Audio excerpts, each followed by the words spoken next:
दोस्तों ऑफिशियली तो जंग नहीं शुरू हुई दिख रही है, लेकिन एक जंग चल रही है। एक कमर तोड़ अभियान ईरान जो है चला रहा है अमेरिका और सीआईए के खिलाफ, मोसाद और इजराइल के खिलाफ। क्या है वो मामला और कैसे कमर तोड़ी, उसके बारे में बताऊंगा। ईरान के भीतर कुर्दों को जो हथियार सप्लाई किए थे अमेरिका ने, उसमें बड़ा एक्शन लिया है। अभी वो तस्वीरें दिखाऊंगा आपको, उससे जुड़ी खबर, और साथ में खबर आपको दिखाऊंगा गजा से जुड़ी हुई, जहां पर ग्लोबल समिट फ्लोटिला का एक वेसल इंटरनेशनल वाटर में हिरासत में लिया गया, इजरायलियों ने हिरासत में लिया गया। लेकिन इस बीच खबरें ये भी आ रही हैं कि इसमें एक तरीके से झड़प भी देखने को मिली। झड़प इन द सेंस कि आसानी से सरेंडर नहीं हुआ है। अभी वो तस्वीरें भी आपको दिखाऊंगा। और इसके अलावा डोनाल्ड ट्रंप का नया बयान, बेंजामिन नेतन्याहू की सिक्योरिटी कैबिनेट की बैठक में क्या हुआ, और साथ में गजा को लेकर के नेतन्याहू का क्या प्लान है, इस पर भी बातचीत।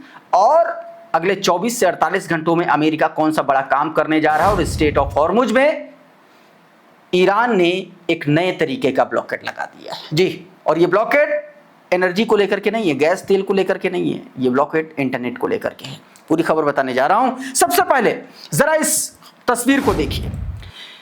अब ये तस्वीर में जो हथियार, जो आपको गोला बारूद नजर आ रहा है, मतलब सैकड़ों की संख्या में हथियार हैं, हजारों की संख्या में हजारों राउंड गोलियां हैं, बम हैं, बारूद है, सब कुछ है। ये बड़ा एक्शन लिया है ईरान ने, और ये एक्शन लिया है, ये वो हथियार हैं जो अमेरिका ने कुर्दों को सौंपा था ईरान में अशांति फैलाने के लिए, बवाल करने के लिए। ईरान ऑब्जर्वर का ये ट्वीट देखिए। बताया यह गया है कि Iran has finally seized a large cache of weapon that the US gave to the Kurd.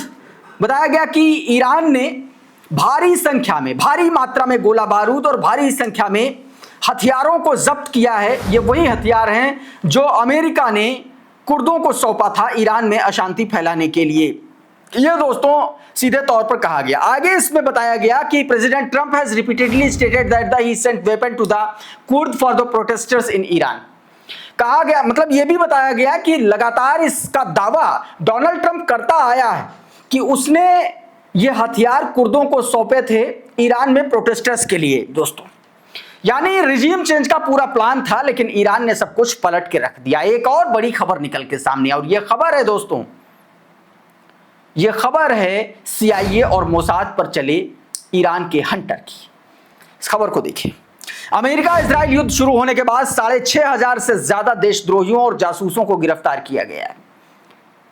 मतलब मोसाद और सीआईए से जुड़े लोग और उनके प्रलोभन में आए हुए वो ईरानी जो गद्दारी कर रहे थे, 6,500 लोगों को गिरफ्तार किया है। यह बयान आया है, ऑफिशियल बयान है। अहमद रेजा रादान जो ईरान पुलिस के प्रमुख हैं, उन्होंने सीधे तौर पर बयान दिया। माना यह जा रहा है कि ऐसे में जो मोसाद की ईरान के अंदर जड़ें हैं, सबसे पहले ईरान उनको काटने की कोशिश कर रहा है। क्योंकि जिस तरीके से अली खामेनी की शहादत हुई और जिस तरीके से वहां पर जो खबरें आ रही हैं कि एक बड़ा मोसाद का एक बड़ा प्लान, सालों साल का प्लान, जो उनके इंटरनल सिक्योरिटी सिस्टम में घुसे हुए मोसाद के लोग, और उनकी वजह से इतना बड़ा घटनाक्रम अंजाम दिया गया। और अब यह काम दोबारा दोहराना नहीं चाहता है ईरान, शायद इसीलिए धरपकड़ बहुत तेजी से चालू है। इस बीच डील को लेकर के एक खबर आई है। सूत्रों के हवाले से जानकारी निकल के सामने आ रही है कि ईरान ने अमेरिका के लिए मध्यस्थ पाकिस्तान को एक नया 14 सूत्रीय प्रस्ताव भेजा है। इस स्क्रीन पर देखिए, आपके स्क्रीन पर यह ट्वीट है उमाशंकर सिंह का। सूत्रों के मुताबिक ईरान ने नए प्रस्ताव में न्यूक्लियर हथियार न बनाने का कमिटमेंट शामिल किया है, लेकिन इसमें एनरिच यूरेनियम और स्टेट ऑफ हॉर्मुज को लेकर के ईरानी रुख का कोई जिक्र नहीं है। इसलिए माना जा रहा है कि इस प्रस्ताव का भी शायद कोई मतलब ही निकले। मतलब बहुत कम ऐसी उम्मीद है कि इस प्रस्ताव का कोई अर्थ निकलेगा। दूसरी तरफ एक खबर आई दोस्तों, अल जजीरा ने पब्लिश की, और ये खबर दोस्तों एक प्रोफेसर के, मीडिया स्टडीज के एक प्रोफेसर के हवाले से, दोहा इंस्टीट्यूट ऑफ ग्रेजुएट स्टडीज के जो प्रोफेसर हैं मीडिया स्टडीज के, उनके हवाले से अल जजीरा ने एक खबर छापी और दावा किया कि अगले 24 से 48 घंटों में अमेरिका ईरान पर हमला कर सकता है। आपकी स्क्रीन पर ये देखिए जरा, ये उनका बयान साफ तौर पर बताया गया कि US will possibly resume it's war on Iran in the next day और 2, मतलब 1 या 2 दिन में ये जंग शुरू हो सकती है, हमले शुरू कर सकता है America, says Mohammed Elmarsy, professor of the media studies at the Doha Institute of the Graduate Studies. उनके हवाले से यह बयान निकल के सामने आया और इस बयान को और बल तब मिलता है जब आप इन तस्वीरों को देखिए। अब ये तस्वीरें देखिए, ये अमेरिकी विमानों का मूवमेंट है और यह मूवमेंट तेल अवीव में है।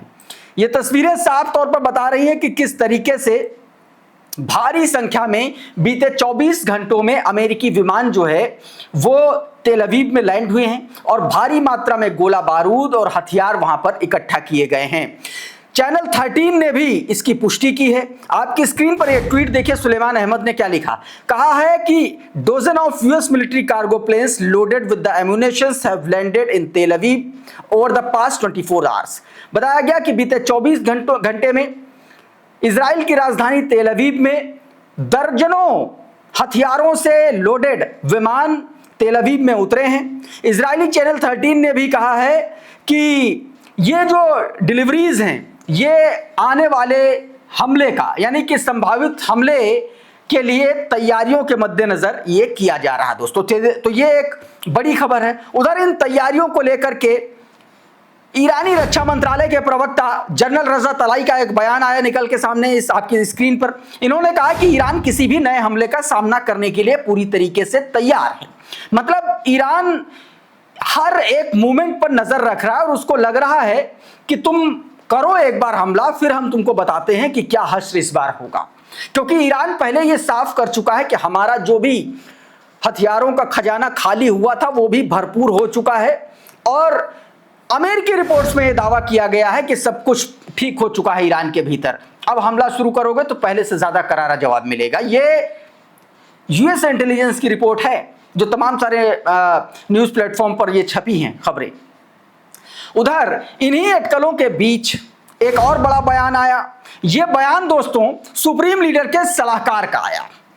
उन्होंने कहा कि अब अमेरिका दरअसल इस स्थिति में है ही नहीं कि वो दोबारा जंग शुरू कर सके। आरटी हिंदी का एक ट्वीट देखिए, इसमें बताया गया कि युद्ध छेड़ने की वैधता पूरी तरीके से ट्रंप खो चुके हैं। खामेनेई के सलाहकार ने यह बयान दिया। उन्होंने कहा कि ट्रंप अब युद्ध शुरू करने की सारी वैधता खो चुके हैं और अमेरिका के भीतर भी उनके पास समर्थन नहीं है। उन्होंने यह भी कहा कि ट्रंप ने ज्यादा ताकत हासिल करने के लिए कांग्रेस का समर्थन लेने की कोशिश की, लेकिन कांग्रेस ने इसे मंजूरी नहीं दी है। सुप्रीम लीडर के सलाहकार ने युद्ध खत्म करने वाला पत्र सिर्फ दिखावे के लिए था और दुनिया जानती है कि यह केवल दिखावा वाला कदम था। ट्रंप के पास न घरेलू समर्थन और न ही अंतर्राष्ट्रीय स्तर पर कोई कानूनी या राजनीतिक अधिकार। ईरान ने दोस्तों इस बीच एक और बड़ा खेल कर दिया। यह खेल स्ट्रेट ऑफ हॉर्मुज से गुजरने वाली इंटरनेट केबल्स के साथ में कर दिया है और इसका सबसे बड़ा असर अमेरिका पर पड़ेगा ऐसा माना जा रहा है और भारत पर भी इसका असर पड़ सकता है अगर इसको लेकर के ईरान कोई कदम उठाता है तो। आपकी स्क्रीन पर यह खबर देखिए।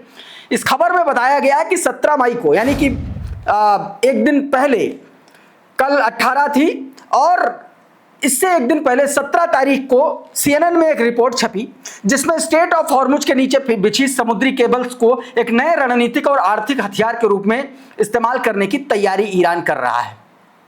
यह रिपोर्ट तब छपी जब ईरान के जो विदेश मंत्रालय के प्रवक्ता हैं, माफ कीजिएगा, जो IRGC के प्रवक्ता हैं इब्राहिम जोल्फघारी, उनका एक बयान आया था और उन्होंने कहा था कि हम इंटरनेट केबलों पर शुल्क लगाएंगे। IRGC से जुड़े मीडिया संस्थानों ने दावा किया कि गूगल, माइक्रोसॉफ्ट, मेटा, अमेज़न जैसी कंपनियों को ईरानी कानूनों का पालन करना होगा और लाइसेंस फीस चुकानी पड़ेगी। साथ ही इन केबलों के रखरखाव और अधिकार केवल ईरानी कंपनियों को ही देने पड़ेंगे। कहा गया कि ये नहीं कि ये रखरखाव का काम किसी विदेशी कंपनी के दे रहे हो, ये हम ही करेंगे। मतलब नए नए नियम जो है ईरान ने इधर लगा दिए हैं दोस्तों। एक खबर और मैं आपको दिखाना चाहता हूं, जरा ये तस्वीर देखिए। ये बड़ा खुलासा हुआ है।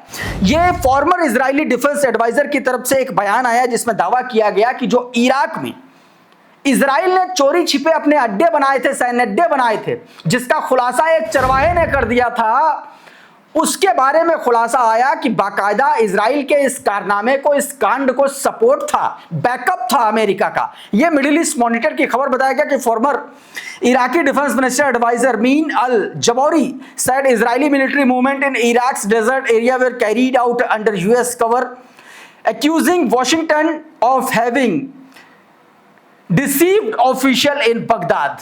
यह बात दोस्तों सीधे तौर पर कही गई है। इधर पाकिस्तान ने एक बड़ा खेल किया है। पाकिस्तान और सऊदी अरब के बीच में जो एक डिफेंस पैक्ट हुआ है उसके अंतर्गत पाकिस्तान ने सऊदी अरब को 8000 ट्रूप्स, फाइटर जेट्स, ड्रोन और एयर डिफेंस सिस्टम सप्लाई करने की बात निकल के सामने आ रही है। और यह दोस्तों तब हो रहा है जब पाकिस्तान ईरान और अमेरिका के बीच में डील कराना चाह रहा है। दूसरी तरफ ईरान के दुश्मन को वो मजबूत कर रहा है, ताकत दे रहा है। दोस्तों ये अपने आप में बड़ी खबर है। एक और बड़ी खबर आपकी स्क्रीन पर, ये इजराइल और गजा के मोर्चे से।